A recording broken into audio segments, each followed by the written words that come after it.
What's up everyone? Welcome to day 9 of 12 days of Vlogmas.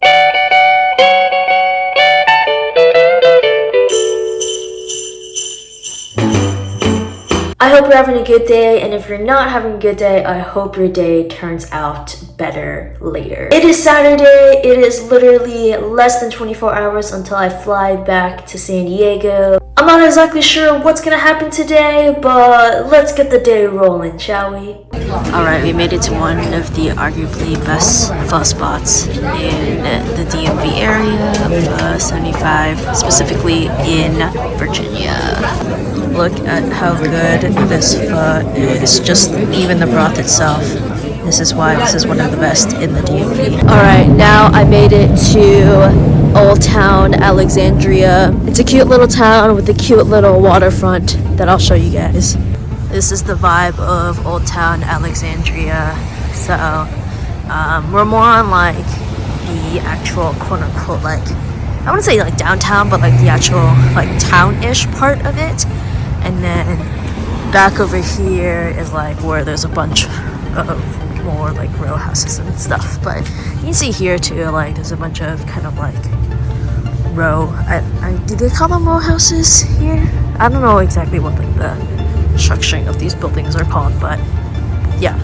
Alright, over here we have one of my favorite bookstores of the DMV, Friends to Lovers.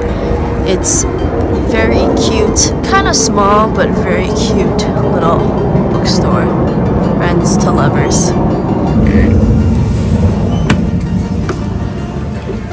Alright, I didn't want to really film inside the bookstore because like I said, it's a really small bookstore, but I did buy a book. It's called Love in Focus, reuniting with like an ex kind of in a way, and trying to navigate that whole situation after being sworn to, like, you know, no relationship type of thing. So this is one of the decks of the waterfront area. So over here, all the way across this little Potomac and Bridge is the National Harbor of Maryland. So also across from the Potomac, you can see here the Capitol all the way on the other side. So all of this is DC. I believe the Kennedy Center is somewhere over here.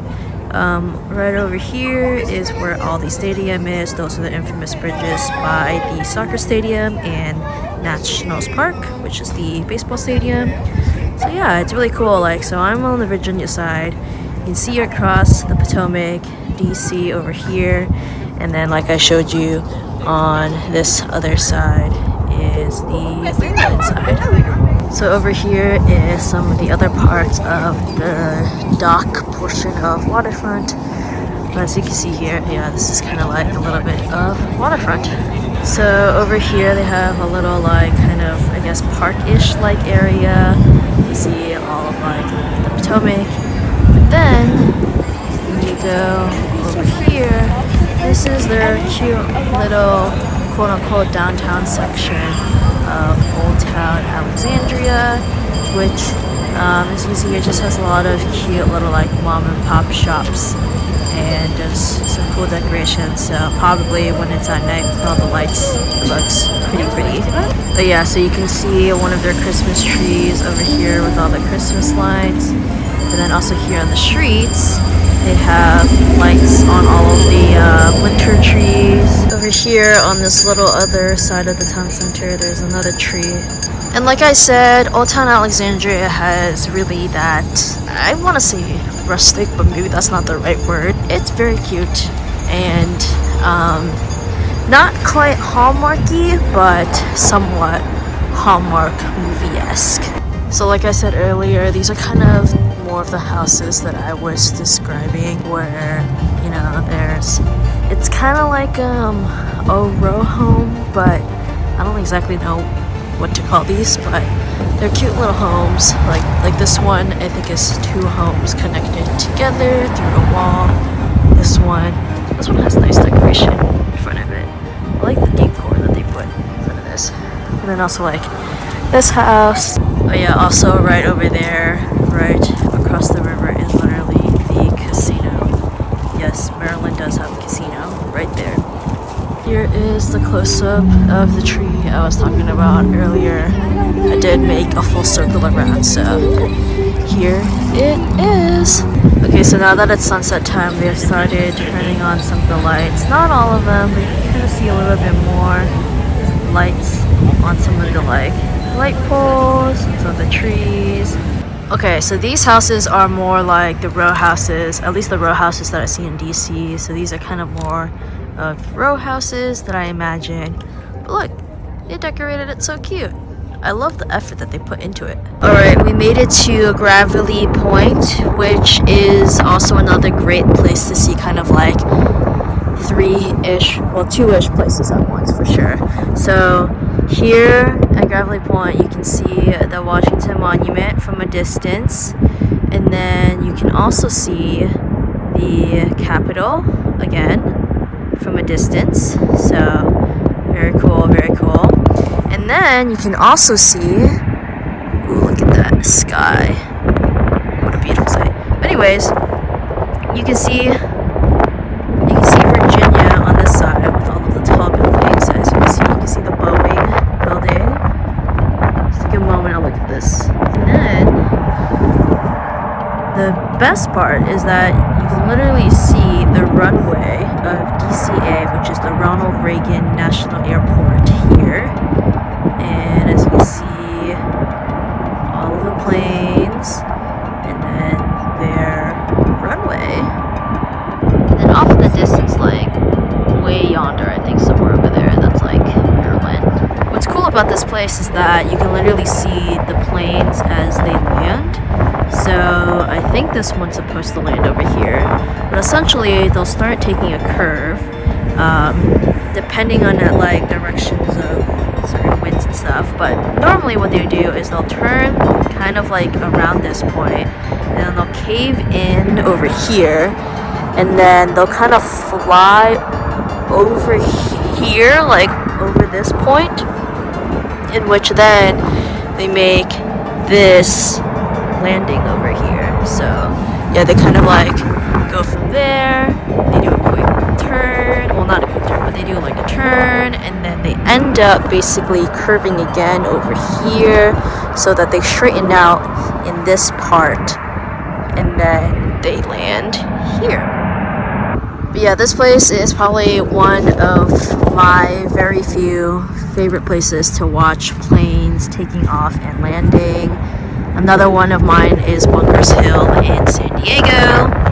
I would stay here longer, but it is pretty windy and pretty cold, and I just want to be home in my nice little warmer apartment. Guys, I have a goddamn bone to pick with these fucking DMV drivers. On my way home from Gravely Point, I almost got into a 3-car accident. I was trying to switch lanes, and I had my turn signal on for a good period of time, right? I had my turn signal on, I was waiting for the cars to pass so I can safely like move to the next lane, and there was already a guy behind me that was tailing me pretty bad. And so as I'm starting to safely make my switch over to the next lane, some dumbass, who by the way modified their car, which didn't even make any fucking sense. But anyways, this fucking guy decides, as I am literally trying to switch into another lane, he's like slightly in front of me, and he, like with my turn signal on, by the way, right? Like my turn signal is still on, and I have just waited for all of the cars to pass where I can actually like have enough space to like switch the lane. As I'm switching, this fucking car from the other lane is also tries to switch into their very last minute, as I'm literally in the middle of switching fucking lanes.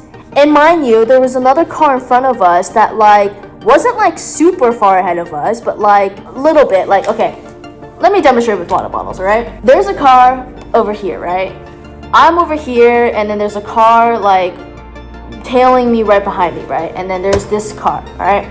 So as I'm waiting for, this car to get in front enough for me to go in behind him, right? So this car is now like pretty much here, right? I'm like, okay, cool. Yeah, like just past me, so I have enough room so I can go switch lanes, right? As this car behind me is still basically following really close behind me. So I'm literally like basically middle of like switching lanes. And this motherfucker over here, who you guys can't see for perspective, but like he's like slightly ahead of me, but not by much. And so I'm like in the middle of like turning and then or switching, and he all of a sudden goes and tries to switch into this fucking lane too. Meanwhile, again, this car is still like kind of behind me, so I had to honk my fucking horn to this driver, and I have to momentarily swerve basically back and forth between these lanes as I'm trying to avoid this guy and this guy from fucking hitting me. Meanwhile, this guy is still, again, not that far ahead of us. So I guess it really was maybe more of like almost 4-car accident. But anyways, I fucking hate the drivers in the DMV area who think they own the fucking road. Because every single time I've nearly gone into an accident, it's when these people who think they own the road are trying to switch in between lanes so fucking fast like they're NASCAR. Like, I get it. I also switch lanes a lot, and I try to get into like the fastest lane. But I do it in a way where it's like safe enough where I'm not endangering myself nor other people. Because I have common sense of like, I should at least make a decent amount of room so that if something happens and somebody needs to either slam on their brakes or whatever reason, like there's enough space where the potential of an accident is slightly less. But these people, they have zero common sense, and they're just trying to weave back and forth. So then they're just doing all of this shit with barely any room, and then like basically this is the cause of the reason why there's so many accidents in the DMV. Because literally almost every single time I want to drive around any of the area of the DMV, whether it's the Maryland side, through DC, or on the Virginia side, and it's not super early in the morning or super late at night, there is 100% an accident somewhere. And you know who causes these accidents? These dumb people who have zero common sense and zero spatial awareness. And again, I get it. I am common to tailing people, you know, because that's like a thing you do in California. I also like switch in between lanes to basically go back to the leftmost lane, you know, for fastness or whatever. Like, again, I'm used to all of this stuff because I grew up driving in California, right? But I think there's also a reason why they say that Maryland is one of the easiest states to get a license in. And it's very apparent because literally none of the drivers that I've seen know what they're doing at any moment. For example, Maryland drivers, like I said, right? Very fast, but very stupid. Have very little common sense. So what do? Most of the time, they're the ones that are getting people into accidents. And now on the Virginia side, I have a hinting suspicion that about half of the Virginia drivers that are in the DMV area come from Maryland, and then they just move over to the other side of Virginia. So secretly, they still are Maryland drivers. They just have Virginia plates. Because when I see Virginia people doing this, I'm like, yeah, that's not following all of the other Virginia plates that I've seen. Because all of the other Virginia drivers, they're slow and stupid. Virginia drivers also do this really stupid, dramatic, like last minute switching of lanes and all this shit that just is like, again, makes no sense to me. But then their problem is that they just drive naturally pretty slow. And hence, this is my TED Talk of why I hate driving in the DMV. I hate drivers in the DMV, and I cannot wait to leave the DMV specifically because of this driving thing. Alright, it is several hours later and all I've done is just read. So anyways, I hope you guys liked day 9 of 12 days of Vlogmas. I hope you guys also thought my crash out was a little entertaining. Tomorrow I am going home, so there will be some great exciting San Diego content for the rest of the days. So make sure to watch day 10, 11, and the last day of 12 days of Vlogmas. But yeah, with that said, I hope you guys have a great day, and I'll see you guys tomorrow for day 10. Bye.